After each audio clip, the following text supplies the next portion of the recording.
السلام علیکم ورحمۃ اللہ وبرکاتہ۔ اعوذ باللہ من الشیطان الرجیم۔ پناہ مانگتی ہوں میں اللہ کی شیطان مردود کے شر سے۔ بسم اللہ الرحمن الرحیم۔ شروع اللہ کے نام سے جو بڑا مہربان نہایت رحم والا ہے۔ الحمدللہ رب العالمین، والصلاة والسلام علی اشرف الانبیاء مرسلین نبینا محمد وعلی آلہ وصحبہ اجمعین۔ رب اشرح لی صدری ویسر لی امری واحلل عقدۃ من لسانی یفقہوا قولی۔ رب زدنی علما رب زدنی علما رب زدنی علما۔ اللہم صلی علی محمد وعلی آل محمد کما صلیت علی ابراہیم وعلی آل ابراہیم انک حمید مجید۔ اللہم بارک علی محمد وعلی آل محمد کما بارکت علی ابراہیم وعلی آل ابراہیم انک حمید مجید۔ میری پیاری دینی بہنوں، رمضان سیریز کے ڈے 1 میں آپ سب کا خیر مقدم ہے۔ آج کا ہمارا بہت ہی خوبصورت اور روح کو جھنجھوڑ دینے والا موضوع ہے اللہ سبحانہ و تعالیٰ سے سچی محبت۔ پہلے ہم محبت کا جنرل ڈیفینیشن دیکھیں گے۔ محبت کیا ہے؟ محبت ایک خوبصورت جذبہ ہے، ایک احساس ہے، دل کو چھونے والا، دل کو سکون پہنچانے والا۔ یہ وہ احساس ہے جس میں ہم دل سے کسی کی قدر کرتے ہیں، ہمیں ان کے پاس رہنا اچھا لگتا ہے، ان کی خوشی میں ہمیں خوشی محسوس ہوتی ہے اور ان کے غم میں ہمیں غم محسوس ہوتا ہے۔ کسی سے محبت کرنے کے لیے اس کو جاننا بہت ضروری ہے۔ اسی لیے اللہ سے محبت کرنے سے پہلے ہمیں اللہ سبحانہ وتعالیٰ کو جاننا ضروری ہے۔ اللہ سبحانہ وتعالیٰ کون ہے؟ اللہ سبحانہ وتعالیٰ ایک چھپا ہوا خزانہ راز تھے۔ وہ ظاہر ہونا چاہتے تھے، اس لیے انہوں نے کائنات کی تخلیق کی۔ اگر اللہ سبحانہ وتعالیٰ اکیلے ہوتے، کوئی سبجیکٹ یا آبجیکٹ نہیں ہوتا انہیں پہچاننے کے لیے، تو کون انہیں جانتا؟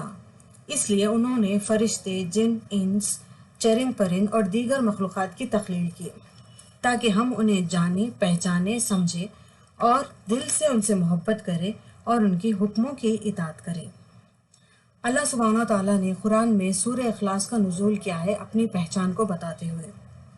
جب ابراہیم علیہ السلام کے دین سے لوگ بھٹک گئے، تب اللہ سبحانہ وتعالیٰ نے کافروں سے مخاطب ہو کر سورہ کافرون کا نزول کیا۔ اس کی پہلی آیت میں کہا ہے قُلْ يَا أَيُّهَا الْكَافِرُونَ، کہہ دیجئے اے محمد صلی اللہ علیہ وسلم کافروں سے۔ یہاں پر کافرون لفظ استعمال ہوا ہے، اس لیے یہ صورت صرف کافروں کے لیے نازل کی گئی ہے۔ اس میں کہا گیا ہے کہ میں اس کی عبادت نہیں کرتا جس کی تم کرتے ہو، اور تم اس کی عبادت نہیں کرتے جس کی میں کرتا ہوں، اور میں ہرگز بھی اس کی عبادت نہیں کروں گا جس کی تم کرتے ہو، اور تم اس کی عبادت نہیں کرو گے جس کی میں کرتا ہوں۔ لکم دینکم ولی دین، تمہارا دین تمہارے ساتھ، ہمارا دین ہمارے ساتھ۔ اس صورت کے نزول ہونے کے بعد کئی سوال پیدا ہوئے، جیسے کہ محمد صلی اللہ علیہ وسلم کس کی عبادت کرتے ہیں، وہ کون ہے، وہ کیسا دکھتا ہے، وہ کس چیز کا بنا ہوا ہے، کیا اس کی کوئی اولاد ہے، ماں باپ ہے؟ یہ سارے سوالوں کے جواب کے لیے اللہ سبحانہ وتعالیٰ نے سورہ اخلاص کا نزول کیا۔ بسم اللہ الرحمن الرحیم۔ سورہ اخلاص کی پہلی آیت کہتی ہے قُلْ هُوَ اللَّهُ أَحَدٌ، کہہ دیجئے اللہ ایک ہے۔ یہاں احد کا مطلب ایک گنتی والا ایک نہیں ہے، عربک میں گنتی والے ایک کو واحد کہا جاتا ہے۔ یہاں احد کا مطلب ہے شروعات اور آخر میں صرف اللہ ہی رہنے والے ہیں، یعنی کائنات جب نہیں بنی تھی تب بھی اللہ ہی موجود تھے، اور جب یہ ساری کائنات ختم ہو جائے گی تب بھی اللہ ہی رہنے والے ہیں۔ اللہ ہی حق ہے اور اللہ ہی سچ ہے۔ اس آیت کے ذریعے کرسچینٹی کے ٹرینٹی کانسیپٹ کو بھی اللہ تعالیٰ نے پوری طریقے سے ریجیکٹ کر دیا۔ وہ مانتے تھے کہ اللہ کے 3 حصے ہیں، فادر، سن اور ہولی اسپرٹ۔ فادر وہ اللہ سبحانہ تعالیٰ کو مانتے تھے، سن وہ نعوذ باللہ عیسیٰ علیہ السلام کو مانتے تھے، اور ہولی اسپرٹ وہ جبرائیل علیہ السلام کو مانتے تھے۔ اس کی دوسری آیت میں ہم پڑھتے ہیں اللہ الصمد، اللہ بے نیاز ہے۔ اللہ اگر اکیلا ہے تو کیا وہ کمزور ہے؟ اسے نیند آتی ہے، پیاس لگتی ہے، بھوک لگتی ہے؟ اس آیت کے ذریعے اللہ تعالیٰ نے بتایا ہے کہ اللہ کی ضرورت سب کو ہے، مگر اللہ کو کسی کی ضرورت نہیں۔ تیسری آیت میں اللہ نے کہا لم یلد ولم یولد، نہ اس کی کوئی اولاد ہے اور نہ وہ کسی سے پیدا ہوا۔ اس کا یہ مطلب ہے کہ اللہ تعالیٰ کا کوئی بیٹا بیٹی نہیں ہے، اور نہ ہی ان کے کوئی ماں باپ ہے۔ نہ ہی ان کا کوئی شریک ہے۔ اب نئے انداز سے ہم اسے سمجھنے کی کوشش کرتے ہیں، اگر ایک سے زیادہ خدا ہوں گے تو اگر ان میں جھگڑا ہو جائے گا تو کون ان کے بیچ صلح کرائے گا؟ ایک اور سوال پیدا ہوتا ہے کہ اگر ایک سے زیادہ خدا ہوں گے تو کیسا پتا چلے گا کہ کون سا خدا ہم سے خوش ہے، کون سا خدا ہم سے ناراض ہے، کون سا خدا ہم پر رحم کر رہا ہے، کون سا خدا ہم پر آزمائشیں لے رہا ہے؟ اس آیت سے اللہ تعالیٰ نے یہ واضح طور پر بتا دیا ہے کہ اللہ صرف ایک ہے اور وہی ہم سے خوش ہو سکتا ہے، ناراض ہو سکتا ہے، رحم کر سکتا ہے، آزمائش لے سکتا ہے اور آسانیاں کر سکتا ہے۔ اس کی آخری آیت میں اللہ تعالیٰ نے فرمایا وَلَمْ يَكُنْ لَهُ كُفُوًا أَحَدٌ، اور اس کے جیسا کوئی نہیں۔ اس کا یہ مطلب ہے کہ اللہ تعالیٰ نے ساری مخلوقوں کو پیدا کیا، مگر اللہ کسی مخلوق کے جیسا نہیں ہے۔ ہم کبھی بھی کسی بھی مخلوق سے اللہ تعالیٰ کو کمپیئر نہیں کر سکتے۔ اب ہم اس سورت کی فضیلتوں کو جانیں گے۔ تفسیر ابن خطیر میں سے یہ 2 حدیثیں لی گئی ہیں۔ اس میں یہ بتایا گیا ہے کہ ایک صحابہ اکرام اپنے تجارت کے وقت میں جب اپنے راستے میں تھے، وہ پورے راستے سورہ اخلاص کا تلاوت کرتے رہے۔ جب حضور صلی اللہ علیہ وسلم کو اس بات کا پتہ چلا تو انہوں نے فرمایا کہ جا کر ان سے کہہ دیجئے اللہ انہیں محبوب رکھتا ہے۔ اور دوسری روایت میں آیا ہے کہ ایک صحابہ اکرام کو اس سورت سے اتنی محبت تھی کہ ہر نماز کی ہر رکعت میں سورہ فاتحہ کے بعد سورہ اخلاص پڑھاتے اور پھر ضمی سورہ پڑھا کرتے تھے۔ تو جب حضور صلی اللہ علیہ وسلم کو پتہ چلا اس بات کا تو انہوں نے فرمایا کہ اللہ انہیں جنت کی بشارت دیتا ہے دنیا میں ہی۔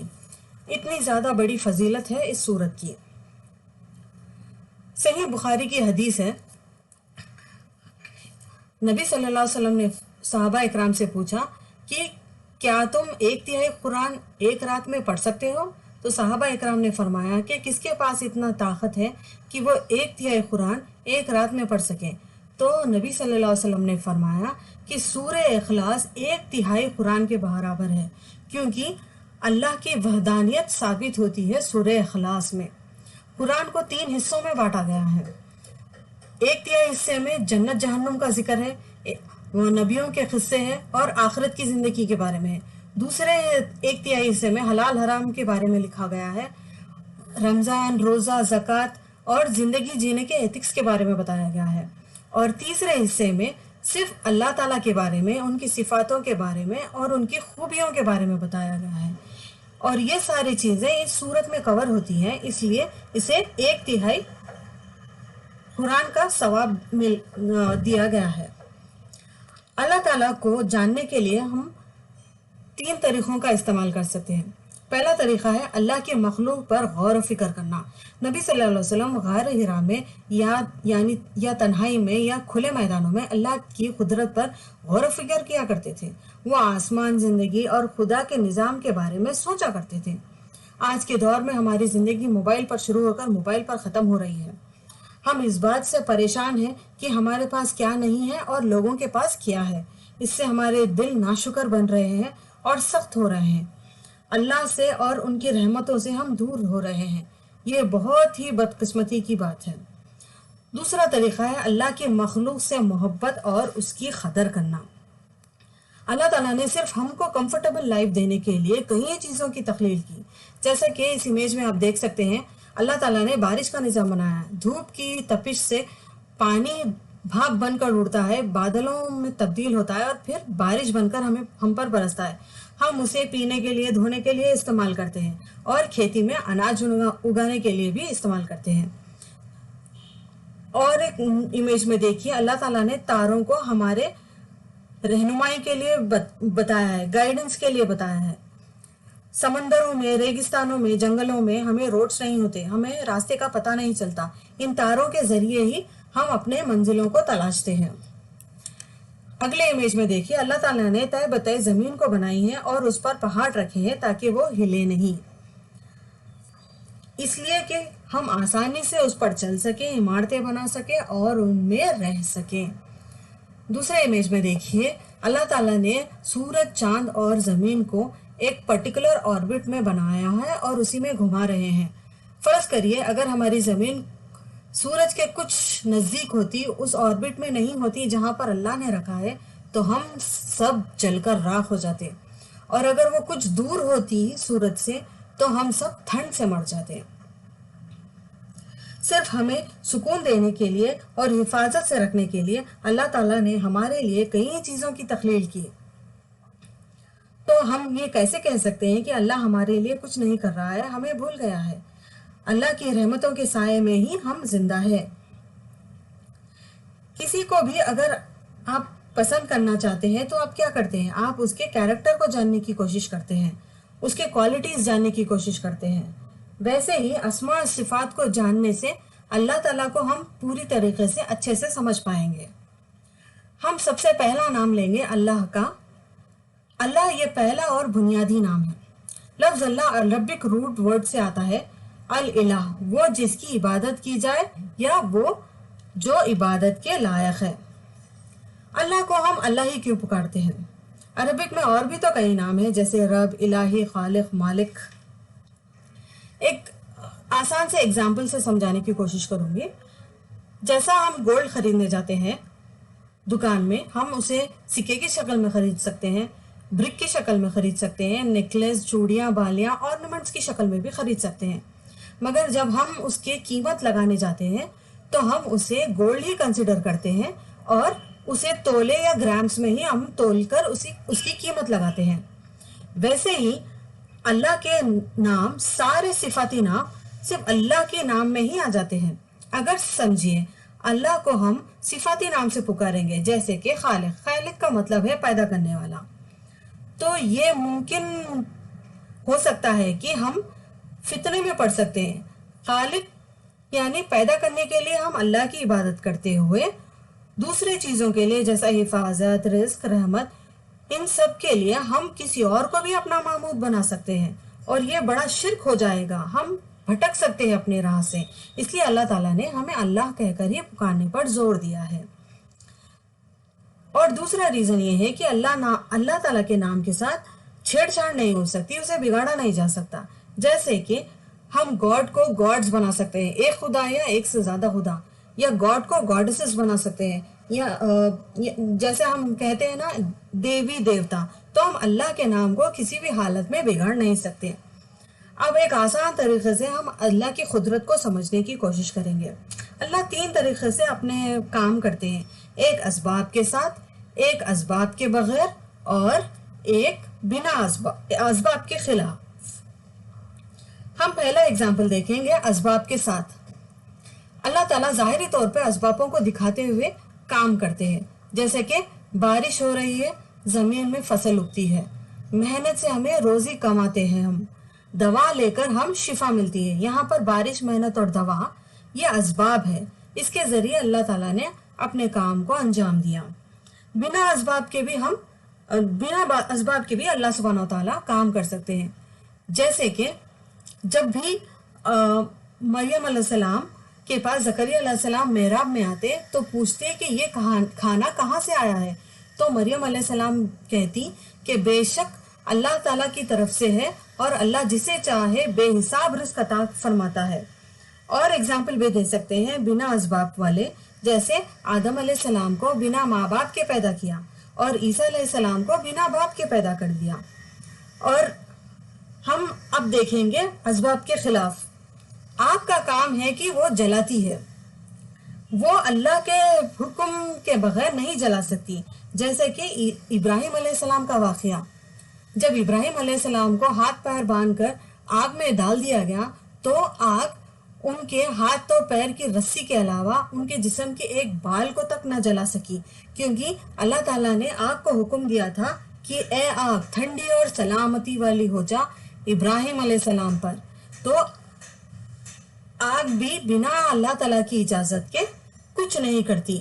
اس سے ہمیں یہ ایک بات سمجھ میں آتی ہے جو آیت ہم بار بار پڑھتے ہیں، ان اللہ علی کل شیء قدیر، بے شک اللہ ہر چیز پر قادر ہے۔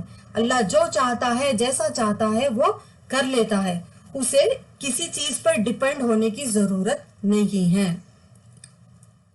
اب ہم ایک خاص نام کی طرف بڑھتے ہیں اللہ کے، جو قرآن مجید میں کئی مرتبہ آیا ہے۔ قرآن کا شاید ایسا ہی کوئی پنہ ہوگا جس پر یہ نام نہیں آیا ہوگا۔ وہ نام کون سا ہے؟ وہ نام ہے الرب۔ الرب کا مطلب ہے ماسٹر یا لارڈ۔ لارڈ کا مطلب ہے پروردگار، پالنے والا۔ رب کی خوبیاں کیا کیا ہے؟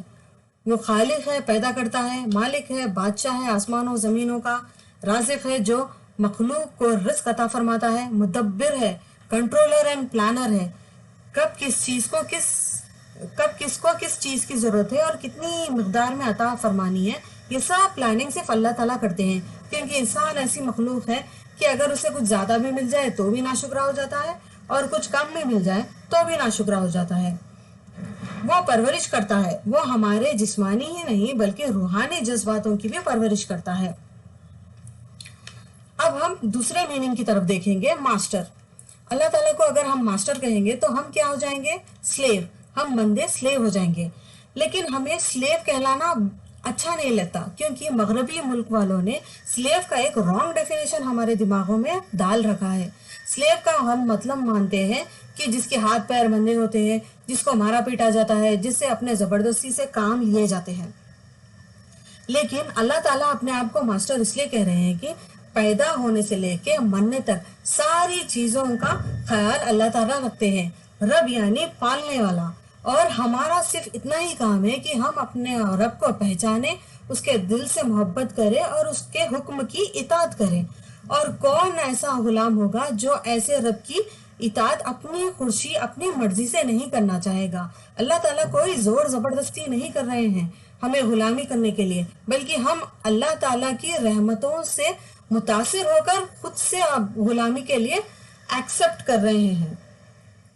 قرآن میں کئی دعائیں اللہ کے اس نام سے شروع ہوتی ہیں، جیسے کہ ربنا آتنا فی الدنیا حسنۃ وفی الآخرۃ حسنۃ وقنا عذاب النار، رب اشرح لی صدری ویسر لی امری واحلل عقدۃ من لسانی یفقہوا قولی، رب زدنی علما، ربنا لا تزغ قلوبنا بعد اذ ہدیتنا، رب انی لما انزلت الی من خیر فقیر۔ اکثر لوگ اللہ اور رب کو ایک ہی سمجھتے ہیں، لیکن اللہ کا مطلب ہے عبادت کا مستحق، یعنی عبادت کے لائق۔ رب کا مطلب ہے پرورش کرنے والا، نظام چلانے والا۔ اب ہم اللہ کے دوسرے نام کی طرف بڑھتے ہیں، الرحمن الرحیم۔ اللہ کا نام الرحمن یعنی جو بڑا مہربان ہے، جو ہم پر رحم کرتا ہے۔ یہ ایسی رحمت ہے اللہ کے لیے جو ہر ایک کے لیے ہے، جو اللہ کی عبادت کرتا ہے اس کے لیے بھی ہے، جو غیر اللہ کی عبادت کرتا ہے اس کے لیے بھی ہے۔ جو غیر اللہ کی عبادت کرتا ہے اللہ اس سے اپنی نعمتیں چھین نہیں لیتے، اللہ تعالیٰ ہوا پانی روک نہیں دیتے ان کے لیے، سب کے لیے اللہ کی یہ رحمت موجود ہے۔ اور ایک رحمت ہے اور رحیم، اللہ کی یہ رحمت خاص صرف مومن بندوں کے لیے ہے، اور زیادہ تر آخرت کے لیے اللہ تعالیٰ نے بچا کر رکھی ہے۔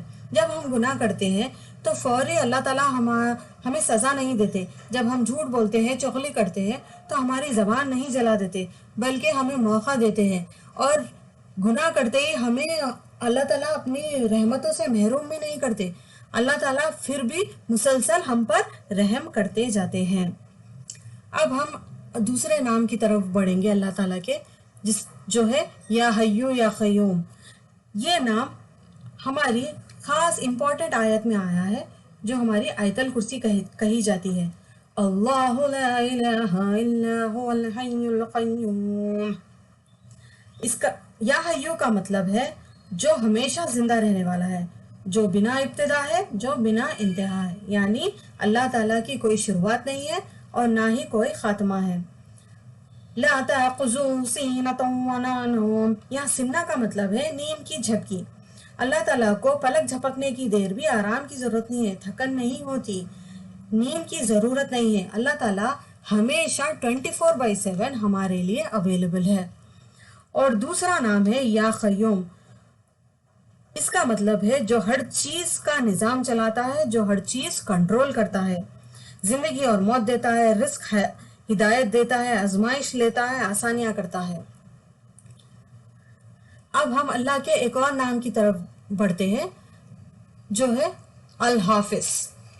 اللہ تعالیٰ نے ہمیں کچھ محدود خاصیتوں کے ساتھ ہمیں پیدا کیا ہے، جیسے کہ ہماری نظر محدود ہے، ہم فرشتوں اور جنوں کو نہیں دیکھ سکتے، ویسے ہی ہماری سننے کی قابلیت بھی محدود ہے، ہم کچھ ڈیسیبلز کے نیچے اور اوپر کی رینج میں سن نہیں سکتے۔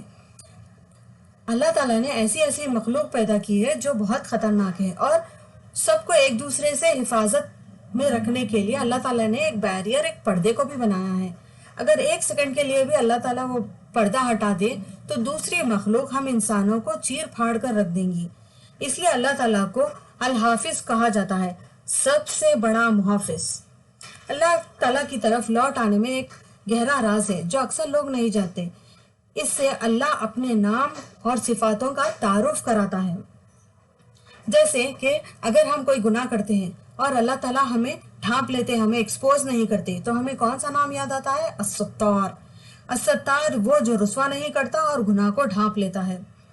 جب ہم کوئی غلطی کرتے ہیں تو فوری ہمیں سزا نہیں مل جاتی، تب ہمیں الحلیم نام یاد آتا ہے، جس کا مطلب ہے فیصلے کو قیامت کے دن تک ٹلا دینے والا۔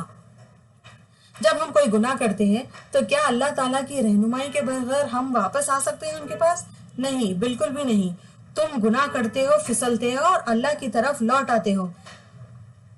اللہ رہنمائی کرتا ہے، اور اللہ کی رہنمائی سے ہمیں کون سا نام یاد آتا ہے؟ الہادی۔ روز روز ہم گناہ کرتے ہیں، روز روز ہم معافی مانگتے ہیں، پر پھر بھی اللہ تعالیٰ ہمیں معاف کر دیتے ہیں۔ اللہ تعالیٰ اتنے سخی ہے، ہمیں بار بار معاف بھی کرتے ہیں اور ہمیں صاف بھی کرتے ہیں۔ یہ چیز اس دلیل کے علاوہ اور کیا ہے کہ وہ الرحمن ہے، الغفور ہے، الودود ہے، الکریم ہے۔ اولیاء اکرام خاص لوگ تھے اللہ تعالیٰ کے، اور وہ لوگ اس لیے خاص نہیں تھے کیونکہ وہ لوگ پرفیکٹ تھے، وہ اس لیے خاص تھے کیونکہ وہ سب سے تیز اللہ کی طرف لوٹ آنے والے تھے۔ اگر آپ سوچتے ہیں کہ آپ نے بہت سارے گناہ کر دیے اور آپ کے واپسی نہیں ہو سکتی اللہ تعالیٰ کے پاس، تو آپ اس سے اللہ تعالیٰ کی رحمت سے مایوس نہ ہوئیے۔ اگر آپ 1000 قدم بھی اللہ تعالیٰ سے دور جا چکے ہیں تو بس ایک قدم کافی ہے اللہ کے پاس واپس آ جانے کے لیے۔ سب سے اعلیٰ درجے کی معافی کون سی ہوتی ہے؟ خالی اللہ تعالیٰ کو سوری بول دینا ہی نہیں، بلکہ گناہوں کی عادت کو نیکی سے تبدیل کر دینا، جیسے کہ سگریٹ کو مسواک سے بدل دینا، ٹی وی دیکھنے میں موویز، ڈیلی سوپس کے بدلے میں اسلامک پروگرامز، چینلز دیکھنا، میوزک سننے کے بدلے میں قرآن کو سننا۔ اللہ سبحانہ تعالیٰ فرماتے ہیں کہ جو شخص گناہ کو چھوڑ کر اس کے بدلے میں نیکی کا کام کرے گا تو میں اس کے لیے صرف اس کے گناہ معاف نہیں کروں گا، اس کے گناہوں کو ڈھانکوں گا نہیں، اس کے گناہوں کو ریکارڈ سے ڈیلیٹ نہیں کروں گا، بلکہ اس کے سارے گناہوں کو نیکیوں سے تبدیل کر دیتے ہیں۔ اتنے محبوب اور رحم والے ہیں ہمارے اللہ سبحانہ وتعالی۔ اب ہم ایک جذباتوں بھری ایک آیت کو دیکھیں گے۔ ہم اکثر قرآن کو ڈوز اینڈ ڈونٹس کی کتاب کی طرح پڑھتے ہیں۔ ہم یہ نہیں سمجھتے کہ اللہ تعالیٰ کے جذبات اس میں شامل ہیں۔ اس آیت میں اللہ تعالیٰ نے فرمایا ہے کہ اگر تم میری اطاعت نہیں کرو گے، مجھ سے محبت نہیں کرو گے، تو مجھے بھی تمہاری ضرورت نہیں ہے۔ میں ایسے لوگوں کو لاؤں گا جو مجھ سے ٹوٹ کر محبت کریں گے۔ اس میں اللہ تعالیٰ کے کئی جذبات دکھائی دیں گے، جیسا کہ پیار سے اللہ تعالیٰ نے ہمیں جلانے کی کوشش کی ہے۔ جب ہمارا بچہ ہمارے پاس نہیں آتا تو ہم اسے پیار سے نہیں جلاتے کہ اگر تم میرے پاس نہیں ہوگے تو میں کسی اور کو گود میں لے لوں گا، میں کسی اور کو لاڑ کروں گا، تو ہمارا بچہ فوری طور پر ہمارے پاس بھاگ کر آ جاتا ہے۔ اسی طرح اللہ تعالیٰ نے پیار سے ہمیں جلانے کی کوشش کی ہے، اور یہ ایک طرح کی وارننگ بھی ہے۔ اللہ تعالیٰ نے وارننگ دی ہے۔ اللہ تعالیٰ کو ہماری ضرورت نہیں ہے، اگر وہ چاہیں تو کسی کو بھی اپنے لیے پھر پیدا کر سکتے ہیں، اور وہ لوگ ایسے ہوں گے جو علم میں شاید ہم سے کمزور ہوں گے، لیکن مومنوں کے لیے نرم اور رحم دل ہوں گے، کافروں کے لیے سخت اور باہمت ہوں گے، اللہ کے لیے مر مٹنے والے ہوں گے، کسی سے ڈرنے والے نہیں ہوں گے۔ تو اللہ اس آیت کے بدلے میں ہمیں حکمت بھی سکھا رہے ہیں، ہمیں سوچنے کا بھی موقع دے رہے ہیں۔ تو ایسے ہی اللہ تعالیٰ کی آیتوں میں کئی سارے جذبات چھپے ہوتے ہیں، ہمیں اسے سمجھ کر پڑھنے کی ضرورت ہے۔